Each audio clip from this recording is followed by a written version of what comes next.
Aloha and welcome to Challenge Accepted, a podcast where we challenge each other to a new movie or show every week. I'm Thomas and I'm back with Frank. Hey everybody, we're going to be talking about The Last of Us Season 2 finale. Ellie and Abby meet again. What did you think about this episode? I didn't like it. I'm just not going to even beat around the bush. Yeah. There's elements that were cool, but as a finale, okay, maybe as an episode it was okay, but as a finale, this was bad. I like that statement. That totally seems right. It is a good episode, but yeah, I think it amplified the missteps they made throughout the season with the structure of the show. I especially, I'm assuming Christina watched this, correct? Right? Yeah. Mm-hmm. Okay. So here's the thing I'm posing to you. As somebody who knows the story, you know that Abby will eventually be important. But for her, or for anybody else who doesn't know the story at all, this chick came in and shot or killed Joel and walked away, and we haven't seen him again. Like, how frustrating is that this entire time? And I feel like that is probably a downer for a lot of viewers. Totally. And that everybody online's like, and then Abby's going to be the main character. People are like, I don't want to see Abby. She killed my favorite character. She was gone. We learned nothing more about her, really. And then she comes in at the end and holds Ellie up along with Tommy and kills Jesse. Like, there's no reason. So many people, I think thematically, I just don't know how this is going to work. You know, there's going to be people who have morbid curiosity to see what it's like. But I think, truthfully, for a lot of people, when Joel died, they're going to be out on this show. I have friends that stopped watching after episode 2. They had no interest in watching anymore. Ellie is not a likable enough character to continue with her story.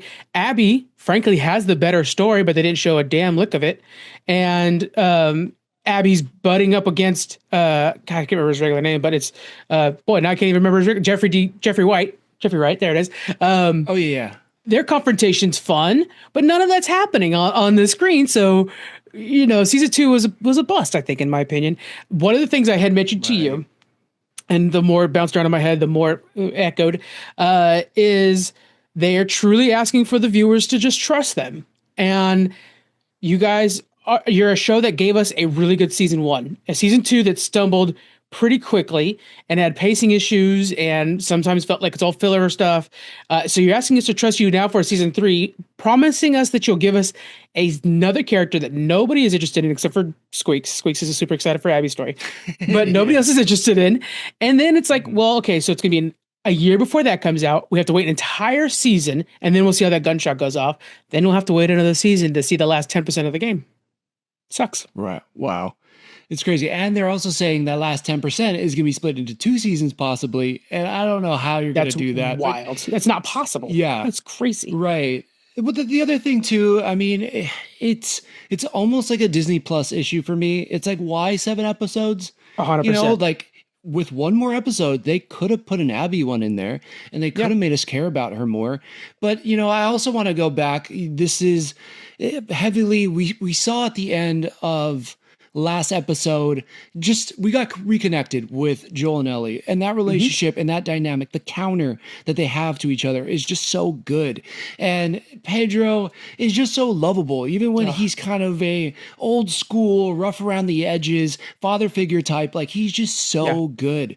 And I just think Ellie, I don't get it. You know, like, I understand in the game she's driven by rage and revenge for Joel, but in this, she just, like, there was rage there, but she's not that skilled. Like, she gets lucky so many times in this. And I'm just wondering, is that something that we see in the game too? I would assume you feel like a badass when you're playing Ellie. Ellie feels more in the game like she's trying to, like she's living, like not trying to, but is on the path to living up to Joel. And in this case, it's like Ellie is divorcing herself as much as possible from the memory of Joel. And that is making her more and more unlikable to viewers who fell in love with a father-daughter relationship, and reminding us more and more of the times where she, like, they purposely set Ellie up to be somebody you dislike for a second there, and then when the death happens, it resets things. But then it's like, well, but then you guys continue that angst. So we don't get the reset. We still continue to hate her, dislike her, I'll say, as that pain in the ass teenager that's talking back to Joel. But now she's talking back to Tommy and Jesse, who are out there risking their lives for nothing. And I just want to throw in one more. I know we've been talking for a bit. Let me throw in one more thing. Remember that in the game that Dina and Ellie go out to save Tommy. So it's not Right. that Tommy comes in to save them, it's the other way around. And that changes the whole dynamic of what they're doing out there. The purpose is not purely for revenge, which means, you're just the idea that this revenge is a circular thing. There's more to it, and it's a shame that they're not just doing it right, frankly. Yeah. Yeah. I mean, it would have been so much easier for them to save Tommy because then there's automatically a point where you're like, she's risking her life to save him. And that's a Yeah. plus for Ellie, and Right. we were robbed of that plus in terms of liking her character. So you're absolutely right. Yeah. This episode also kind of starts with her owning up to Dina and telling him what Joel did. He killed the Fireflies. I knew this happened. That's why Abby did what she did to Joel. Yeah, I don't know. How did you feel about that scene? And was it a great place to start with this episode? I think it's something they have to clear the air for, and I think it's going to set up future Dina. One of the things that I think will be coming up is that Dina's right after that, she said, "Let's just go home then," because I think it then lets her kind of separate a little bit more off of and see more objectively. Like, this is a revenge circle that we're in the middle of. So if we keep doing this, we're just going to spark more revenge. Eventually, if you do kill Abby and you don't kill Jeffrey Wright, who's coming back to Jackson? Jeffrey Wright is, because he plans on Abby replacing him. So it's this thing where it's like she is now in the same boat that Jesse and Tommy are in, this version of Tommy, where they're like, hey, we don't need this. Let's go back. Let's back up. Right. Yeah. I completely agree. I like that it's all cards are out on the table now. I think that was a smart move for this episode. It really slows down the beginning of this episode it does. as well. Like, I think the pacing was kind of weird. It's so throughout weird, right? this. Yeah. Yeah. And you expect for finales, like, there is some big moments, but the water thing for me, it just doesn't work. But how we get there, right? I want to talk about young Manzino because I think he was my favorite character this season. I loved him in Beef. Which is terrible. Again, what happens to him, which sucks. He's clearly a good guy. He's trying to be a leader. He's also very practical. We find out that, he loves Dina, but he's not in love with her, which also is like another one of my favorite scenes. But they leave the theater. They're walking down that alleyway, and he kind of confronts her, and he's like, I know I'm the dad. And all throughout this, like, he's protecting Ellie. He's trying to get Tommy. He's trying to do what's right for Dina. He's handling so many different things. And when he goes back to Jackson, he knows he's going to be the leader. So, man, I loved him as a character this season. It just kind of sucks when it happens. But that alleyway and then the subsequent adventure they go on, I think I kind of wish it got there a little sooner. I think it should have got there sooner. Then I'll add this. Did you feel like once they separated, Ellie's story kind of went too fast in a way? And even this specifically with the boat thing where she like went to the side island, then was back on track with the boat. How did you feel about all that? Just dumb. I'm sorry. It was for nothing. And then later, so because I didn't know this, in the game, it happens to Abby. Right. And we can kind of see, I guess, a nod to it that she has this bruise around her neck. Yeah. And someone's coming in right now to feed the dog.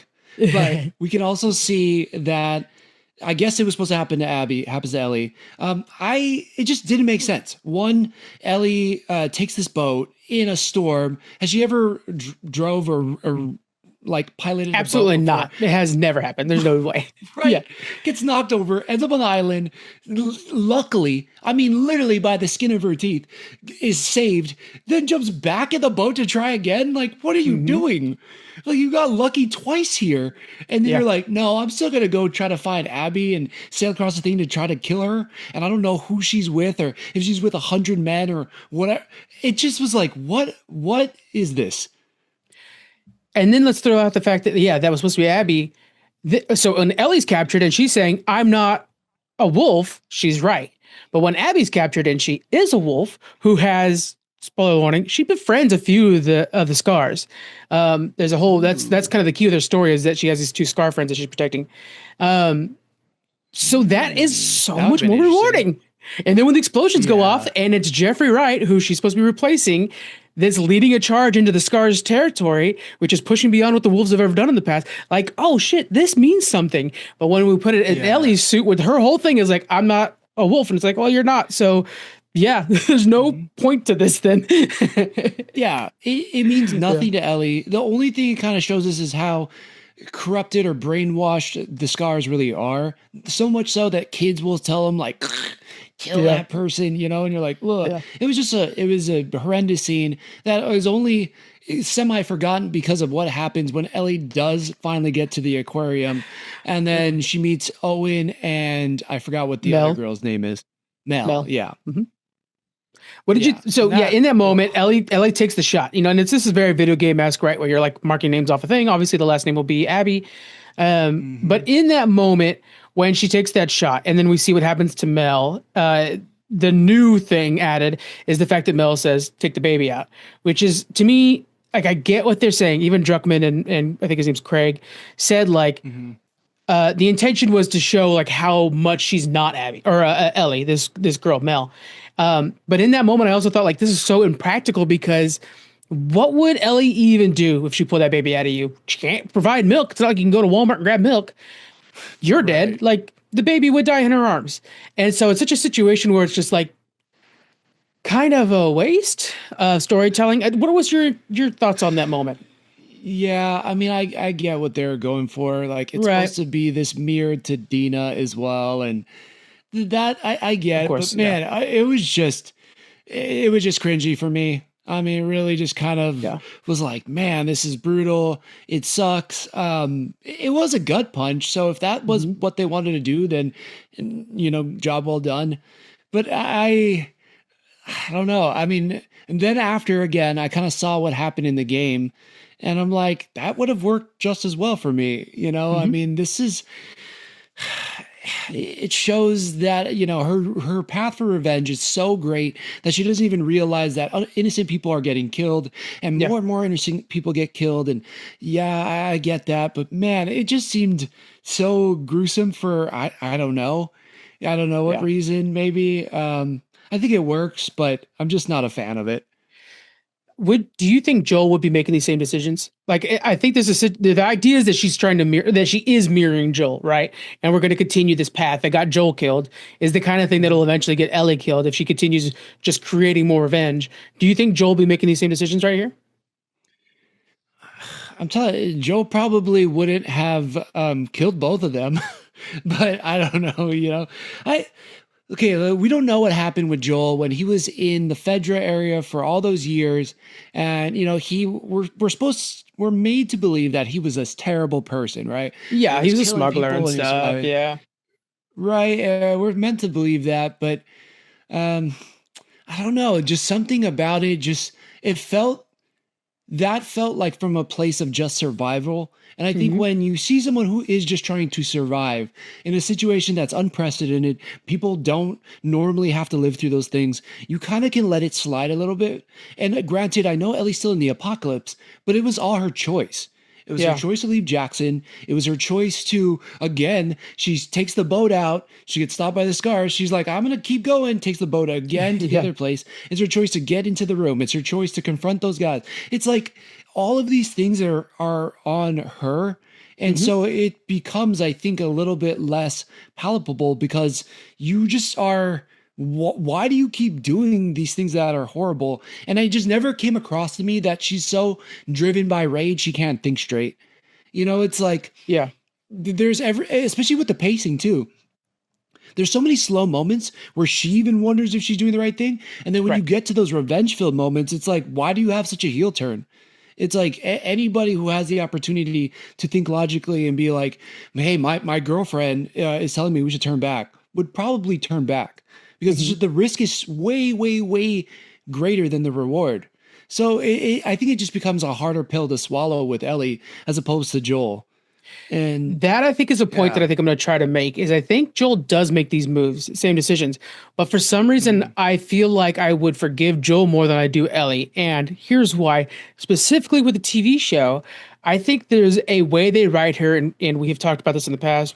You were sharing me a video about it, stuff like that, where Ellie hasn't matured enough. Joel's lived a battered life. He's a sword that has been tempered time and time again. He is steel, but Ellie's raw iron, right? She's so new to this life in so many ways that when she's making these decisions, it's like so imperfect and sloppy that we're like, yeah, Joel probably would go over there, I think, and just start killing people because we've seen him do it to Fireflies in the past. What would stop him this time? If if Ellie was killed by these people, I think Joel would go to Seattle and just bring down the rest of the Fireflies. But I think he would be better about it, more serious about it. And I think one of the key aspects of this is that the way they wrote Ellie to have these jokes and stuff like that isn't true to the situation, because I think what happens is Joel prior to Ellie, I feel, was hollow inside. And I think Ellie post Joel should be hollow inside. But instead, she's still jovial in a way that doesn't make sense. You know what I'm saying? If she was hollow inside and just being like, I'm a machine at this point, and there's like breaks of humanity, like sunlight getting through the clouds, that makes sense to me more than, oh, well, I'm going to joke with Dina and then I'm going to go murder some people. Yeah. Right. No, 100%. Yeah. I even you're right. Cause Joel lost his daughter, and then that feeling, right, of I lost this person that I ushered in her life. My job was to protect her. I couldn't do it. And so he imprints that attitude onto Ellie. But who does Ellie have? Like, I know that's like her father figure, this and that, but she still has a ton of people that care about her and that love her, and they're like, don't do this, don't do this, don't do this. And I know kids just kind of go off and they do their own thing sometimes, but you're right. There's so many reasons why she shouldn't be hollow like Joel was, but she just continues to do it. And my argument is that she should be. That's my argument, is that she should be hollow like Joel was, because but I don't think they've showed it. I don't think that's the problem enough. Yeah, I think they're trying to still have her be the kid with Joel, but there's no Joel to be kid with anymore. You are now Joel, but you're not playing off anybody anymore. So does it land anymore? Yeah. Yeah. Yeah. I saw somebody else say, like, what worked so well about season 1 was the juxtaposition, right? You have this old grizzled guy who is like, I'm not going to love anybody ever again. I'm just here to survive. And this person who lights this fire in him, and he can start seeing all the beauty in life again, right? Yes. But like, even though this gets taken away from her, there's still other people in her life, like Dina, like Jesse, like Tommy, who all still provide that light in Ellie's life. So it's like, why does she still feel or act as hollow, as we see that she probably shouldn't be? It just doesn't work. I think there needed to be more moments of her just really saying, like, Joel is everything to me. Joel, I don't even know. Like, the song was a good description of it, and the song really plays, but it's like, there wasn't enough moments of just getting into her trauma and just showing how broken she really was because of this. Yeah. Like, we see it kind of in the aftermath in episode 3, but as it goes on, we don't really see that as much. And I think it's just really confusing. The other side to it too with Ellie, I think, is she's just not as capable as Joel. Like, Joel is just a badass. Joel, you know somebody's going to die when, like, 2-on-1 is not fair odds for the other people against Joel. Right. But like, Ellie it always feels lucky. Like, everything just feels lucky. That's a big part of her character. Yeah, is she has like this luck factor that's not there for Joel. Joel will forcefully make a situation happen, and Ellie will get lucky in the process, but still like the gun will work perfectly for her. So there is a kind of like, it's like they have two different stat blocks as characters, I got it. I think it was just felt this season though that there was not somebody who was as capable. Yeah, I think you're 100% right. And Ellie should be that character, but I think she's not stepping into the role, and the other characters in her world are supposed to be her. I think they're supposed to be the levity that kind of brings humanity into the story, but you need somebody, saying it's just they're not playing off of each other very well, I think. Not the same way that season 1 perfectly did. Yeah. Right. Yeah, it's funny. It's, like you think, no, this show can survive a character's loss. We've seen it in Game of Thrones, but man, it was so luckily done, I think, and skillfully done. And that doesn't happen. I mean, there's not many shows where one of your favorite characters dies and people continue on.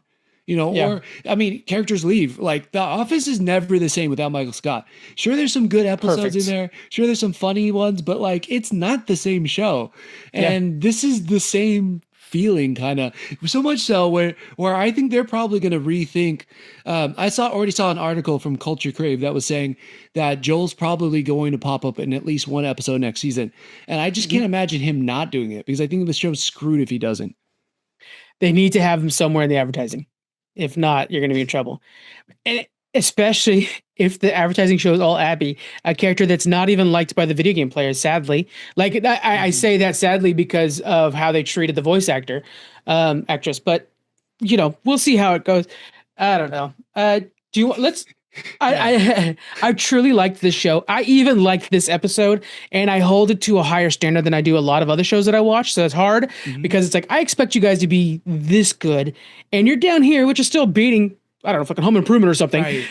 But you're supposed to be up here with Andor. What happened? And it's hard because Andor hits it out of the park every single time. Right. I think that's a perfect comparison because I think they're both quality TV from big networks. We got the Disney side and then we got HBO side. And this is supposed to be their A game. This is supposed to be them bringing top tier talent and writing and acting, and the casts are both phenomenal. And there's the drama, there's the suspense, all that as well. But yeah, this just falls short for me in a lot of ways as well, to your point. One thing I do want to shout out that I really did like, again, there's two moments we didn't specifically bring up, but when they go to the bookstore and Ellie is with Jesse, and Jesse is talking about the type of love he has for Dina, and then the type of love he had for the girl selling the paintings that were not that good, but he's like, I bought 10, which we've all been there where it's like, the girl that you're just, or person that you're just like head over heels about, maybe they're not that great, but to you, it doesn't matter if they don't sing that well. It doesn't matter if they don't paint that well. It doesn't matter whatever, their jokes aren't that funny. It's just like, you love it, right? God, I don't even want to get into it. The stories I've had in the past where I'm just like, I mean, we politically don't agree on anything, but is it worth it?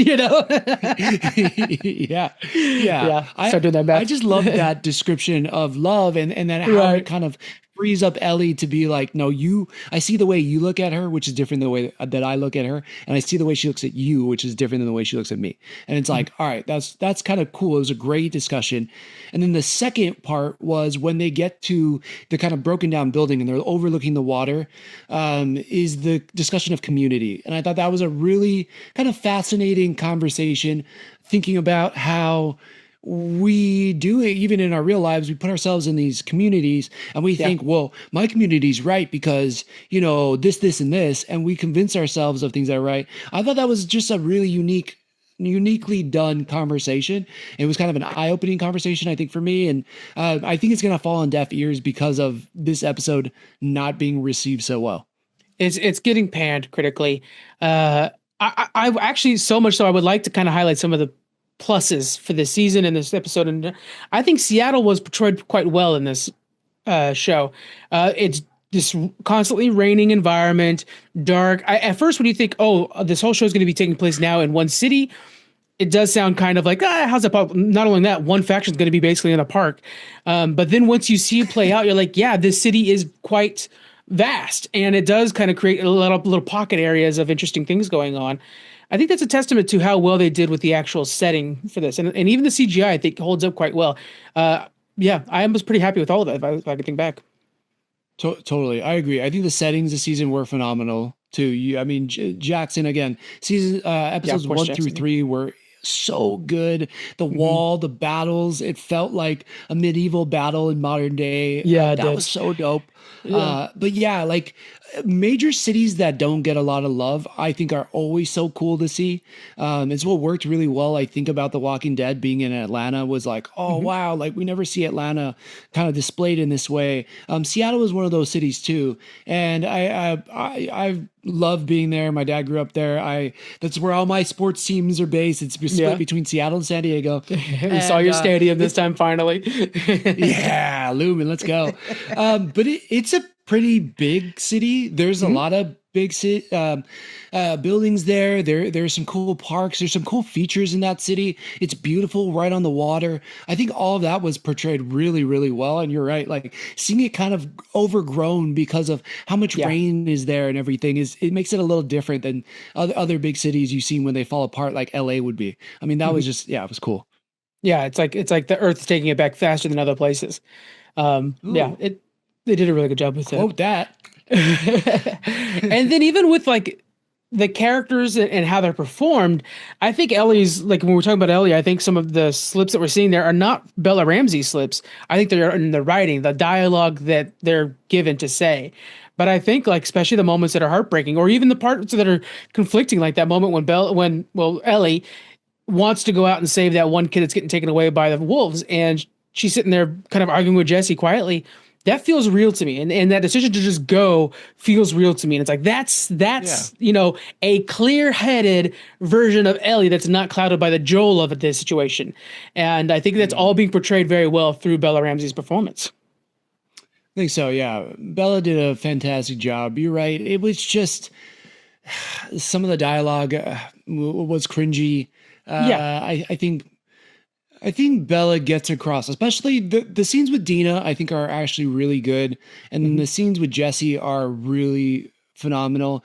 They could have done more with Tommy of it all.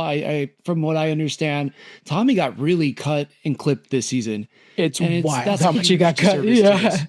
Yeah. Yeah, and it's like Diego Luna is a fantastic actor. Like I love everything Diego Luna's in, and which it hasn't been a ton, but he's been around for a long, long time. And I just think it's so weird that they chose to kind of neuter him, I guess, in this way. Is unfortunate. I would have liked to see more of his character, and there could have been a lot more with one more episode. They could have put in the journey with Jesse and Tommy. They could have put in more Bella, or I guess Ellie expressing her sadness because of Joel's death. Like, it's just, yeah, there's just they cut too many things, I think. Especially with Tommy having the same feelings as her. I think that makes sense. Right. I mean, is that played up more in the game? Because I feel like Oh, that's something that they would totally understand from each other. all the revenge is put on Tommy. All this revenge that we're talking about out of Ellie is put on Tommy. Of course, Ellie wants revenge too, but again, their purpose is to go see because Dina was there to watch Joel die as well. She got the shot, but in the game is there to see it. And Tommy loses an eye and sees this happen to his brother, and so he has all that same visceral reaction that Ellie has in that same exact room. So he goes out. He goes out, and then Dina and Ellie go to save him, stop him. And then, of course, in that process, Ellie's like, "Well, while I'm here, I'm gonna kill a bitch." But that makes more sense than it's like, while I'm here, why would I not get revenge? It's Gabriel Luna, by the way, not Diego. That's what I was looking up. Yeah. Diego, oh god, yeah. Thank you. Diego Andor Luna, stuck on the brain, man. I know. Good for all these Lunas, man. All the Lunas are killing I it right know. now. Hell yeah. But I don't know. Yeah, I just gotta say, like, it's just a bummer because I was really excited about this show. I will say I'm just not as excited for season 3. I do like that Abby wakes up and we get a look at her room kind of overlooking the stadium and the whole setup. I thought that was pretty cool, but I'm not that into it. Like, and I like Caitlin Deaver. I think, I will of course watch this show when it comes out next season, but it's like, it's significantly dropped down in my hype list on like, I'm excited for next season kind of show.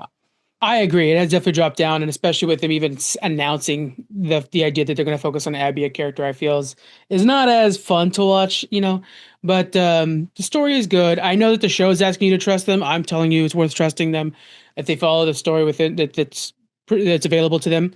I am a little concerned that Craig Metzen, I think his name is the showrunner. We're hearing out of him that not only he wants a 4th season, which I think they should just stick to 3. Not only does he want the 4th season, but it's sounding like they'll just continue the story as long as HBO lets them. And we've seen that before when Westworld had a great 1st season, an okay 2nd season. It was nearly unwatchable by the final season.